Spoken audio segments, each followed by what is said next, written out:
Assalamualaikum dan salam sejahtera. Persatuan Bola Sepak Malaysia, FAM, hari ini mengumumkan bahawa kontrak Ketua Pegawai Eksekutif, CEO, Pasukan Kebangsaan, Robert Douglas Friend, atau lebih dikenali sebagai Rob Friend, telah ditamatkan melalui persetujuan bersama antara beliau dan FAM, berkuat kuasa pada 1 Jun 2026. Kontrak Ketua Jurulatih Pasukan Kebangsaan, Peter Klamovski dan dua staf teknikal skuad senior, Matthew Smith, serta Sir Imazaki, juga ditamatkan atas persetujuan bersama, berkuat kuasa pada 16 Jun 2026.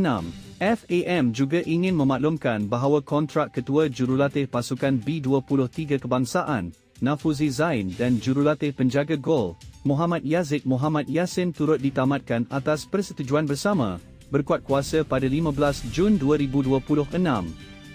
FAM menghormati keputusan yang dibuat dan merakamkan setinggi-tinggi penghargaan dan terima kasih atas segala jasa, komitmen serta sumbangan yang telah dicurahkan mereka sepanjang tempoh perkhidmatan bersama pasukan kebangsaan.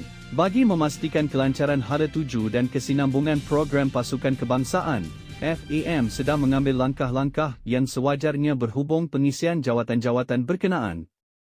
Sebarang perkembangan lanjut mengenai pasukan kebangsaan akan dimaklumkan dari semasa ke semasa.